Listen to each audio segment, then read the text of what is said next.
একটা short video নিয়ে এলাম, খুব গুরুত্বপূর্ণ ভিডিও আমার প্রত্যেকটা দিদি বোনেদের উদ্দেশ্যে এই ভিডিওটা। আপনারা খবর পেয়েছেন বা গতকাল অনেকজন দেখেও নিয়েছেন, আর আজকে আমাদের মুখের মাধ্যমেও শুনেছেন যে একজন ক্রিয়েটার দিদি, যিনি অনেক দিন ধরেই এই পোষ্যটা যে রয়েছে, এই দালালটা যে রয়েছে, চিটিংবাজটা রয়েছে, যে দিনের পর দিন মানুষের ইমোশন নিয়ে খেলা করে, লোককে বোকা বানায়, বুজরুকি দেয়, তো সেই বুজরুকির পাল্লায় পড়ে তিনিও কিছুদিন ধরে অনেক ভিডিও করেছিলেন, যেগুলো আমাদের এগেনস্টে করেছিলেন, আমাকে নিয়েও করেছিলেন, আমার এগেনস্টেও করেছিলেন। তো সেই দিদিটির চোখ খুলে গেছেন, তিনি ভিডিও করেছেন, করে কিছু সত্যি কথা তুলে ধরেছেন, সত্যি কথা বলার কি বলবো সাহসটা দেখিয়েছেন, এটাই ভালো লেগেছে। অনেকেই আমাকে বলছিল যে এরকম করে বলছে, ওকে চেনে না জানে না, তারপরেও এরকম ধরনের কথাবার্তা বলে যাচ্ছে আমাদের। তাদেরকে আমি বলেছিলাম যে একটু ধৈর্য ধরুন, ঠিক মানুষ যদি শিক্ষিত থাকে, মানুষ যদি বুদ্ধিমান থাকে, বুঝতে পারে, তো ঠিক বুঝে যাবেন। তো তিনিও বুঝে গেছেন, তিনি একটা ইনিশিয়েটিভ নিয়েছে সত্যের হয়ে মুখ খোলার জন্যে। যেটা সত্য, আমি এটাও বলবো যে আমারও কোথাও যদি কোনো ফল্ট থাকে, নিশ্চয়ই তিনি সেটার বিরুদ্ধেও কথা বলবেন। তিনি আমার পরিবারকে নিয়ে টানেননি, যার কারণে আমিও তাকে নিয়ে কোনো ধরনের উল্টোপাল্টা কোনো মন্তব্য করিনি।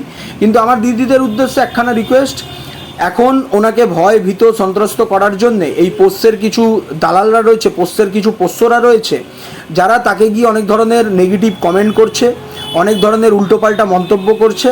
তো আমার পক্ষ থেকে আমার মনে হয় আমার দিদিদের বা আমার দর্শকদের তার পাশে এখন থাকা দরকার।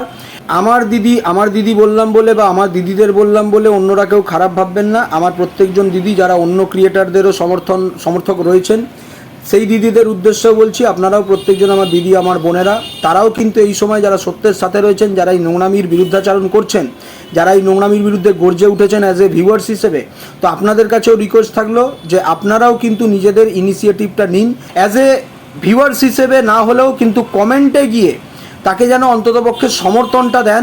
যারা এরকম ধরনের নোংরামি করছে তার কমেন্ট বক্সে, আপনারা একটু আপনাদের মতো করে, যেমন করে পরিষ্কার করে ডিটারজেন্ট দেওয়ার, যেরকম করে কার্বলিক দেওয়ার, একটু সেইগুলোর রিপ্লাইতে ভালো করে দিয়ে দেবেন, যাতে কেউ ডিস্টার্ব না করতে পারে তাকে। সে যে রাস্তায় চলার চেষ্টা করেছে, একটা নিউট্রাল জায়গায় চলছে তিনি, যেখানে যার ভুল হবে সেটা বলবে। তো বলার জায়গায় যদি কেউ এসে নিজেদের বাঁটপাড়ি দেখায়, তো আপনারা একটু প্লিজ তাদেরকে একটু ভালো রকমভাবে গ্যামাক্সিন দিয়ে দেবেন। এটা আমার রিকোয়েস্ট রইল প্রত্যেকটা দিদিদের, প্রত্যেকটা বোনকে। আর আমি ওই কমিউনিটিতে দিয়ে কাউকে পরবর্তীকালে যেন বলার সুযোগ না দিই যে আমি কাউকে পোষার চেষ্টা করছি বা দল গঠন করার চেষ্টা করছি, সেই জিনিসটা আমি কোনোদিন করি না। যারা জানেন তারা একটু তার চ্যানেলটি সার্চ করে নেবেন, বা যারা সাবস্ক্রাইব করে রেখেছেন অতি অবশ্যই তার পাশে গিয়ে দাঁড়িয়ে এই সময়, কারণ এখন অনেক ধরনের ভয়ভীতি সন্ত্রস্ত দেখাবার চেষ্টা হবে, অনেক ধরনের অ্যাটাক করার চেষ্টা হবে। তো আপনারা একটু কমেন্ট বক্সে যে পোষ্যগুলো, কুকুরগুলো চিৎকার চেঁচামেচি করবে, তাদেরকে একটু ভালো রকমভাবে গ্যামাক্সিন দিয়ে দেবেন, ঠিক আছে? ওনার পাশে থাকুন এই সময়টা, এটা রিকোয়েস্ট রইল আমার পক্ষ থেকে, ঠিক আছে? তো চলুন, টাটা বাই বাই, সবাই ভালো থাকুন, সুস্থ থাকুন, সবার পরিবার ভালো থাকুক, সুস্থ হয়ে প্রার্থনা করি। দেখা হচ্ছে সোমবার দিন।